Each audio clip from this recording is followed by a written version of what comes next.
आयुर्वेद की पाठशाला में आज मैं नित्यानंदम श्री शरद ऋतु के बारे में बताऊंगा, जो कि अब शुरू हुई है। पहले वर्षा ऋतु चल रही थी 2 महीने, और अब शरद ऋतु आने पर धीरे धीरे सर्दी बढ़ेगी। आप देखेंगे आपके घर में पड़ा हुआ घी जो पहले पिघला हुआ रहता था, अब वो जमने लगेगा। ये लक्षण है। आपको रात में पैरों को ठंड लगने लगेगी। थोड़े थोड़े बदलाव आपको दिखेंगे। सूरज और धरती दूर जाने लगे हैं धीरे धीरे। सर्दी तो आएगी ही। हर ऋतु में अलग खान पान, अलग जीवन की आदतें, कुछ बचाव, कुछ करना, कुछ ना करना, ये सब आयुर्वेद में बताया हुआ है। उसे हमें समझ करके अगर हम अपने जीवन में उतार लेंगे तो हम बीमार नहीं होंगे। डॉक्टरों पे जा करके आप बैठे हैं, लाइन लगाते हैं, उससे अच्छा थोड़ा थोड़ा रोज अपने शरीर के बारे में, अपने आयुर्वेद के बारे में सीखें। हम अपनी परंपरा, अपने ऋषियों का दिया हुआ ज्ञान हम संजोएं। तो उसमें आज मैं महर्षि वाग्भट के ग्रंथ अष्टांग हृदयम को सामने रख करके आपको बताऊंगा कि कैसे उन्होंने अध्याय 3 में 49वें और 50वें श्लोक में शरद ऋतु के बारे में चर्चा करी है।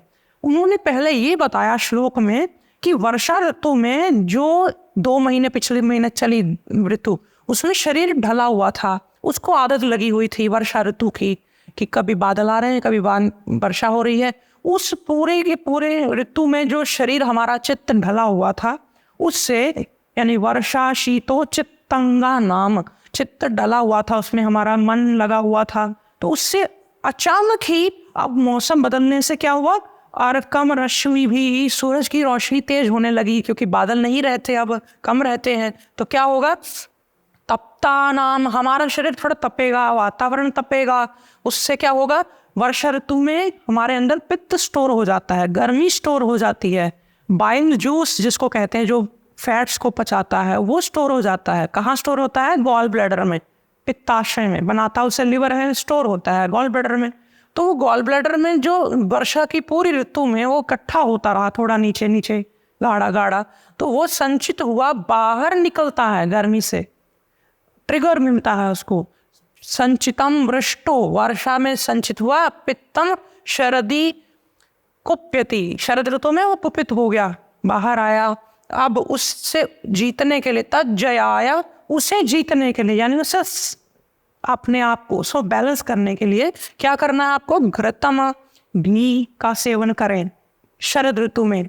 यानी शरद ऋतु यानी नवरात्र, शारदीय नवरात्र के आसपास से लेकर पूरा 2 मास तक, दिवाली तक ये ऋतु चलती है। शरद पूर्णिमा भी इसी में आती है, ध्यान रखें। तो इसमें घृत का सेवन करें। क्यों? क्योंकि पित्त बाहर निकलेगा तो खुश्की बढ़ेगी शरीर में, थोड़ा गर्मी बढ़ेगी, उष्मा बढ़ेगी। उसको बैलेंस करने के लिए आपको ठंडी चीज तो लेनी ही है, लेकिन इतनी ठंडी नहीं कि आपको शरद ऋतु की वजह से और ठंडा ले लेकर के आप पाचन शक्ति खराब कर लें, या अपने शरीर में अग्नि का बैलेंस ना बना पाए। तो पित्त को हमेशा जल से बैलेंस नहीं किया जाता। पित्त को कई बार हम विरेचन करते हैं, यानी आपको गर्मी बढ़ गई अंदर, आप सिर्फ ठंडी चीजें लेके उसको बैलेंस ना करें हमेशा। कभी कभी विरेचन करके, दस्त लगवा के उसे साफ करें, ताकि कई बार आपने देखा होगा अचानक से बहुत तेज प्रेशर पड़ता, आपका पेट साफ हुआ तो पतले मल के साथ पीला पीला पदार्थ भी निकलता है, वो पित्त है। तो वो पित्त जो इकट्ठा होता रहा वर्षा ऋतु में, वो कुपित होगा, बाहर आएगा, ब्लड में आएगा, कुछ आंतों में आएगा। तो उसे जीतने के लिए घृत लें, ताकि वो पित्त, आप जब आपके पेट में पित्त गिरेगा तो आंतों को जला सकता है, तंग कर सकता है, छाले पैदा कर सकता है। तो घृत लेंगे तो बैलेंस रखेगा। उसके बाद तिक्तम, कड़वा भी खाएं थोड़ा। कड़वी चीज़ें ज़्यादातर ठंडी होती हैं, जैसे नीम हो गया, या कड़वी कड़वी चीज़ों में और भी कई, खीरा हो गया, चंदन हो गया। लेकिन कई कई कड़वे चीज़ें गर्म भी होती हैं, लेकिन आपको गर्म ठंडा ना देख करके बस कड़वी चीज़ें थोड़ी खानी है। आजकल मैंने भी करेला खाया, लेकिन कड़वी चीज़ों को खाने का एक नियम होता है, ये खुश्क होती है ज़्यादातर। जब कड़वी चीज़ खाओ तो उसे घी के साथ खाओ। तो यहाँ पे महर्षि ने घृतम और तिक्तम दोनों एक साथ लिखे, हिंट दिया, या तो आप घी भी खाओ, कड़वा भी खाओ। यूं कर लो कि सुबह किसी ने अगर नीम खाया है तो दूध पी ले बाद में, भले ही किसी ने नीम खाया है तो शाम को खिचड़ी खा ले, उसमें घी डाल ले। जरूरी नहीं होता कि साथ उसी वक्त खाएं तो ज़्यादा अच्छा, लेकिन आपको अपने समय में ये चीज़ें ऐड करनी है। घृतम तिक्तम, कड़वा, तिक्त यानी कड़वा, ये खाएं। उससे क्या होगा? पित्त बाहर निकलेगा, साफ होगा, डिटॉक्स होगा। याद रहे, अगर आप नहीं खाएंगे अंदर ही रहेगा वो पित्त, बॉडी को खराब करेगा, शरीर को, आंखों की रोशनी कमजोर होने लगेगी। इसी ऋतु में आपको अचानक लगने लगेगा मेरे आंखों के आगे अंधेरा आ रहा है, तो ये पित्त बढ़ने से होता है। आपको लगेगा अचानक स्किन प्रॉब्लम आ गई है फिर से, तो ये इसी वजह से होता है। अच्छा, विरेको, विरेको यानी विरेचन करो। विरेचन का मतलब डिटॉक्स। डिटॉक्स दो तरह से होता है, पेशाब खुल के आए, मल खुल के आए, पसीना खुल के आए। विरेचन को वैसे तो हाथों की सफाई ही बोलते हैं, लेकिन मैं आपको बता रहा हूँ कि कई ढंग है। अपनी कोई भी ढंग से आप चूको मत। जो अच्छी तरह से, जैसे समझ है आपको, थोड़ा व्यायाम करके पसीना लाओ। थोड़ा आप अगर सोच रहे थे कि अभी एक्सरसाइज शुरू करूँगा, तो शरद ऋतु सही समय है, कर सकते हैं आप। विरेचन करिए। विरेचन कैसे होता है? मैंने कुछ दिन पहले, अभी जब शरद ऋतु शुरू हुई, तो गाजर की कांजी बनाई, आपको मैंने बताया भी है, उसे पी लिया। हालांकि एक आध गिलास पीने से विरेचन नहीं होता उससे, लेकिन मैंने 2-3 पिए, 1-2 दिन लगातार पी। उससे मेरे पेट में जो पाचक रस भी अच्छे हो गए, आंतों की सफाई भी हो गई, गलत बैक्टीरिया भी निकल गए, और मैंने उससे, उसके अंदर जो अच्छे बैक्टीरिया होते हैं वो बढ़े, तो मेरे अंदर एक खुशी, उत्साह आ गया। तो मेरे अंदर उत्साह आ गया तो मैंने वीडियो बनानी शुरू कर दिया आयुर्वेद की, जो काफ़ी समय से मैंने नहीं बनाई थी। तो उत्साह देते हैं हमारे अंदर ये संधान की हुई, फर्मेंट की हुई चीज़ें, उनके अंदर के बैक्टीरिया। तो यहाँ पे आपको वो कांजी पी करके, कभी कभी थोड़ा पतला खिचड़ी, पतली पतली खूब सारा घी डाल करके, उससे भी विरेचन मिलता है आपको। दूध में थोड़ा एरंड का तेल 1 चम्मच डाल के हफ्ते में 1-2 बार लेके ये विरेचन कर लें। आपको जब विरेचन होगा तो आप हल्के हो जाएंगे, नींद आने लगेगी अच्छी। नहीं तो रात को 1-2 बजे नींद खुलती है, जिनको पित्त अंदर इकट्ठा होता है, 1-2 बजे नींद खुलेगी, आप कहेंगे नहीं मेरी नींद खुलती है, आपको रास्ता नहीं मिलेगा, डॉक्टर पे भागूं, कहाँ भागूं? भाई थोड़ा पेट खुल के साफ कर लो, थोड़ी घर में ऐसी चीजें खा लो जिससे विरेचन हो जाए। फिर उसके बाद रक्त मोक्षणम। रक्त मोक्षण यानी अपने रक्त को, जैसे बीमार व्यक्ति होते हैं जिनकी चमड़ी का रोग होता है, जैसे किसी को एक्जिमा है, कुछ है, तो वहाँ वैद्य क्या करते हैं, थोड़ी जौंक लगा करके उनसे रक्त निकलवाते हैं, वो गंदा खून निकाल लेती हैं। ये रक्त मोक्षण का एक तरीका हो गया। वैद्य भाई बहन इस मौसम में अपने पेशेंट्स को रक्त मोक्षण रिकमेंड कर सकते हैं, बता सकते हैं। लेकिन यदि जीवों को कष्ट नहीं पहुंचाना, आप सात्विक जीवन जीना पसंद करते हैं, तो आप रक्त का मोक्षण भी इसी तरह होता है। आप पसीना आ रहा है आपको, ये जो आप स्वेटिंग आ रही है, ये रक्त मोक्षण नहीं है। आप माने ना माने, लेकिन मेरे गुरुओं का दिया तजुर्बा यही कहता है, क्योंकि ग्रंथ को समझने की मेधा, शक्ति, प्रज्ञा, हमारे को जो बुद्धि में बुद्धि योग है, वो गुरु कृपा से मिलता है। तो मेरे गुरु जी हमेशा कहा करते थे, रक्त मोक्षण यानी आपका पसीना निकल गया, रक्त मुक्त हो गया उस गंदगी से। पसीना निकालना भी रक्त मोक्षण है, यहाँ पे समझ लीजिए आज। और साथ ही साथ जो स्वस्थ लोग हैं, जो हेल्दी हैं, वो ब्लड डोनेट करें, खून दान करें। हालांकि बीमार व्यक्ति खून दान ना करे, क्योंकि उसकी बीमारी दूसरे को जाएगी, वो भी परेशान होगा। स्वस्थ व्यक्ति रक्त मोक्षण का एक और ढंग मैं बता रहा हूँ आज। सिर्फ जौक से वो खून चुसवा लेना ही रक्त मोक्षण नहीं है, यहाँ पे व्यापक है आयुर्वेद। और आप समझेंगे यदि, तो आप पाएंगे कि बहुत सारे अल्टरनेट्स हैं। तो आप खून दान करें यदि स्वस्थ हैं, तो उससे भी आपको रिलीफ मिलेगा। बाकी तिक्तम, तिक्तम यानी आपको कड़वा खाना है। कड़वी चीज़ें मैंने पहले ही बता दिया, घी के साथ। और स्वादु, थोड़ा मीठा भी खाइए, ज़रूरी नहीं कड़वा खाना है। हर चीज़ का बैलेंस होता है, हार जीत का, सुख दुख का, जय पराजय का। यहाँ तिक्त और स्वादु, कड़वा मीठा। हमेशा आप बोलते होंगे कि मीठे के साथ कड़वा, ठंडे के साथ गर्म, विपरीत कोई बोलते हैं ना, तो यहाँ विपरीत है दोनों। ये ऋषि बता रहे हैं यहाँ पे कि भाई बैलेंस चलना है जीवन में, इक्विलिब्रियम होना चाहिए, आपको बैलेंस रखना है। तो यहाँ मीठे और कड़वे का बैलेंस बनाना सीखिए इस ऋतु में, अगर आपको स्वस्थ रहना है तो। नहीं तो फिर मीठे से खून गंदा हो जाएगा ज़्यादा फिर से। यहाँ कषायम, कसैला भी खाइए थोड़ा। कसैला क्या होता है जी? यहाँ होता है कसैला थोड़ा आंवला, ये भी कसैला है, हल्का हल्का, ना कड़वा ना ही वो पूरा मीठा होता है। तो कसैला हो गया।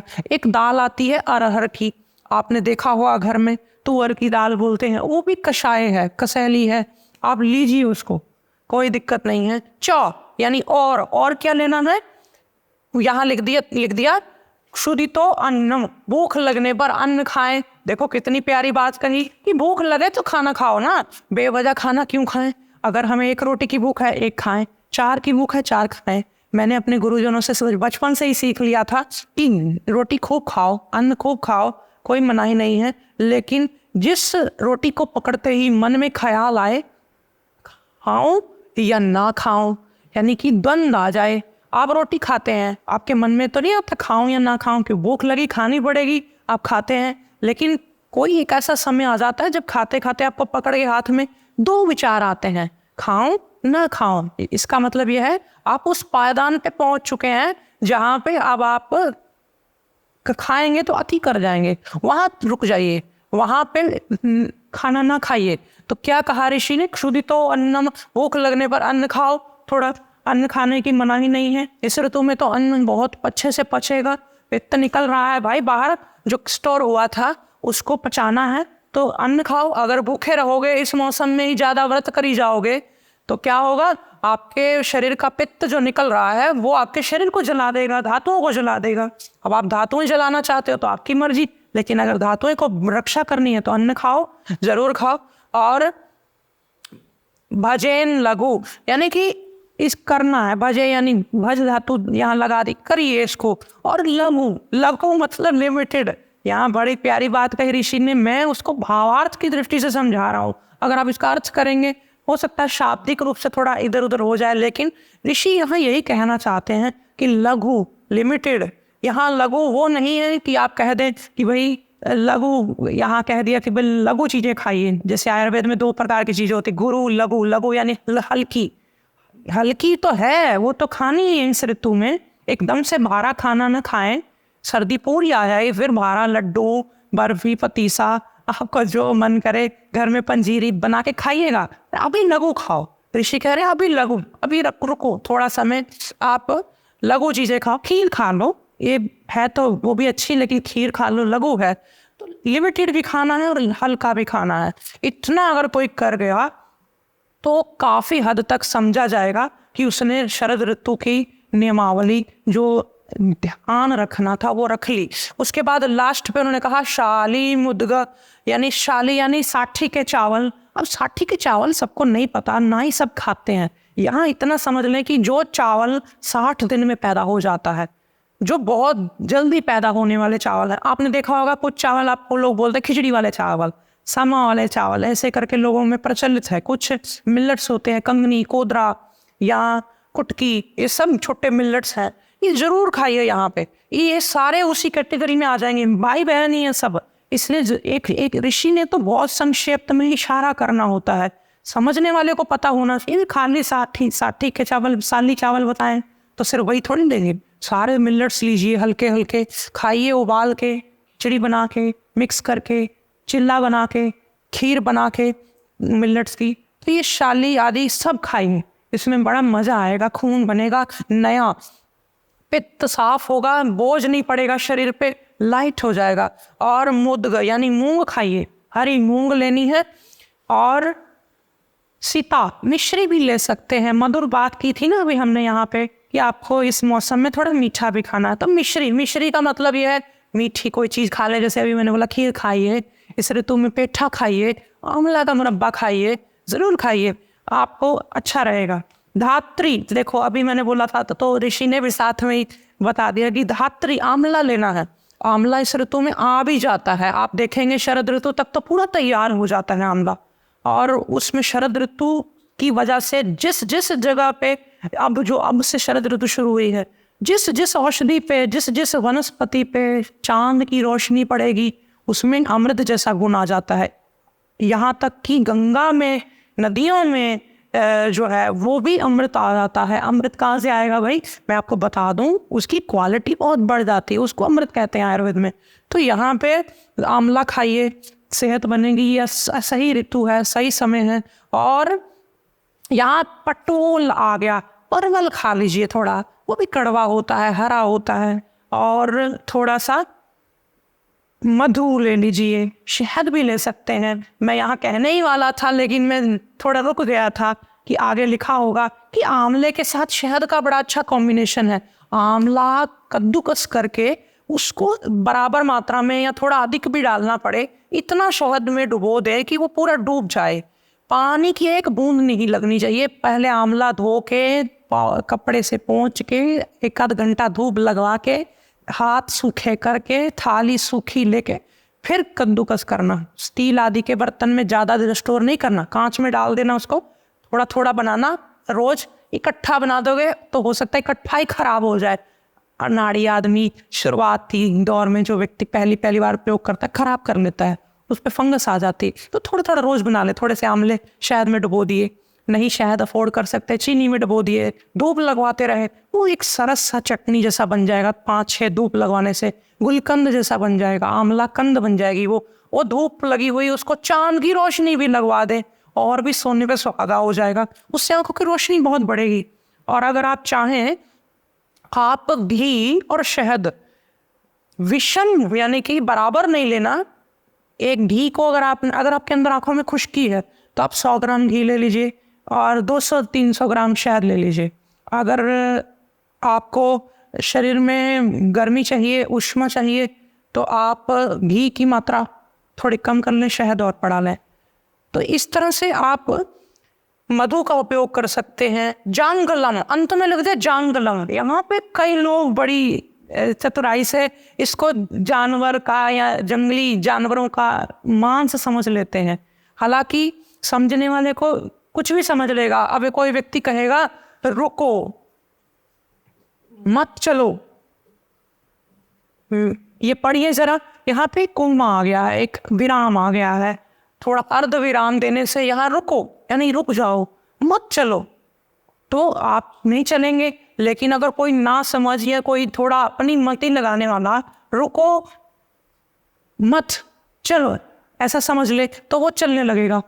ये तो उल्टा हो गया, वो शब्द वही, हर चीज वही। तो ग्रंथों में भी समझना पड़ेगा। जांगलम से सिर्फ जंगली मांस नहीं है, जांगलम से अर्थ है जंगल में होने वाली चीजें, औषधियाँ, वनस्पतियाँ, वहाँ होने वाले अपने आप उग जाने वाले अनाज, अपने आप उग जाने वाले जंगली, जो कि हम वर्षा ऋतु में नहीं तोड़ते। वर्षा ऋतु में जाते ही नहीं है हम बाहर, क्यों जाएंगे हम? वर्षा ऋतु में जंगल में जाके चीजें नहीं तोड़ते, ये निषेध है। खेतों में भी चलो गुजारा करना जरूरी, वो तो खाना है थोड़ा बहुत, लेकिन खेतों में भी हम पत्तेदार सब्जियां नहीं खाते। लेकिन हम जैसे ही शरद ऋतु आती है हम जंगल में निकल जाते हैं, जंगल की सारी वनस्पतियां, औषधियां तोड़ के लाते हैं, सब खाते हैं। तो यहाँ पे वो सब चीजें अब जो निषेध थी वर्षा ऋतु में, ऋषि ने यहाँ आपको उसकी छूट दे दी। तो आप इसको खाइए, करिए। आप ये इतना समझ गए, यदि आप यकीन मानिए, आप हर बार शरद ऋतु में आने में अगर इतनी बातें समझ गए, सुन ली, दोबारा दोहरा ली, मन में याद कर ली, अपने छोटे बच्चों को सिखा दी। स्कूल में यदि आप टीचर हैं, 10 मिनट, कुछ नहीं होगा, 10 मिनट खाली बच्चों को आयुर्वेद की ये चीजें सिखा दो, भाई ये करना अगले 2 महीने तक, यकीन मानिए कोई बीमार नहीं होगा, बुखार नहीं होगा। बुखार होते हैं इस मौसम में, खीरे का रायता खाते हैं लोग, उससे बुखार होते हैं, फिर इन्फेक्शंस होती हैं मौसम बदलने पे। अब मैं कई बार कह चुका हूँ, फिर कह दूँ, भाई अगर बुखार हो गया इस मौसम में तो उपवास करिए, थोड़ा लंघन करिए, थोड़ा विरेचन करिए, थोड़ा रक्त मोक्षण करिए, पसीना लीजिए। बुखार में इस ऋतु में बुखार आता है, पसीना लीजिए, कपड़ा लपेट करके, उतर जाएगा बुखार। थोड़ा फिर कड़वा खाइए, करेले की सब्जी खाइए। करेला खुश्क नहीं खाना होता, करेले का जूस कम पिया करें। जो शुगर आदि वाले लोग हैं ज़्यादा करेले का जूस पे जोर देते हैं, भाई खुश्क होता है वो, उसको तल के खाएं। वहाँ पे वो घी नुकसान नहीं करेगा। फ्राई करते हैं लोग, मुझे फ्राई नहीं करना। वहाँ फ्राई करना है, जहाँ ज़रूरत है वहाँ डालना है और खाना भी है। आपकी 206 हड्डियाँ हैं, हज़ारों नस नाड़ियाँ हैं, और यहाँ पे आपकी आँखें हैं, शरीर की कई ऐसे अंग हैं जहाँ हर वक्त लुब्रिकेशन चाहिए, ऑयल चाहिए। उन पे आप अगर 2-4 चम्मच, 1 आध चम्मच घी भी खा लें रोज का, तो थोड़ा सबको मिल जाएगा, कोई हर्ज नहीं है। अति की जो चीज़ें होती हैं वो बुरी होती हैं, एक्सेस बुरी होती है। लिमिट में जो खाएगा, पिएगा, सोएगा, हर चीज़ लिमिट में, व्यायाम भी लिमिट में, वो बीमार नहीं होगा। ऋषि ने यहाँ बता दिया है कि लघु यानी हर चीज़ लिमिट में रखिए, लघु रखिए, लिमिटेड रखिए। बस इतना कोई समझ जाए तो फिर मजा ही मजा है, आनंद ही आनंद है। अगली वीडियो में फिर मिलूंगा एक नई जानकारी के साथ। आप बने रहिए मेरे साथ यानी नित्यानंदम श्री के साथ।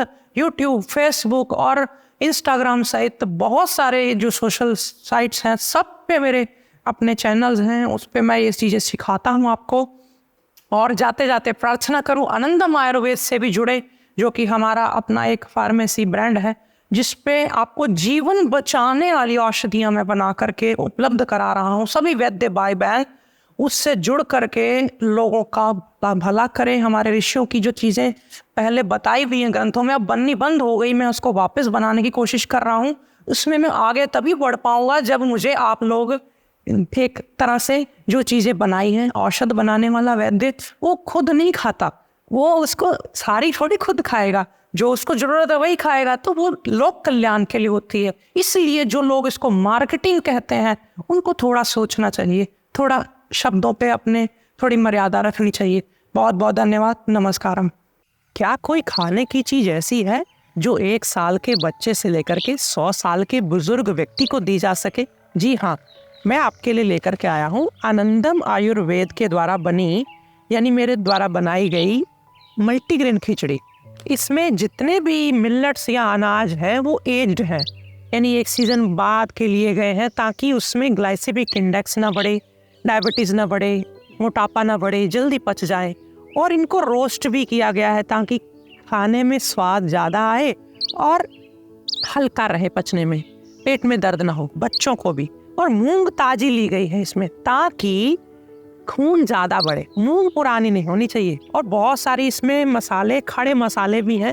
कभी आप सादा नमक डाल के भी इसे बनाएंगे तो बहुत आनंद आएगा। आप इसे दिन में कभी भी खा सकते हैं, किसी भी समय।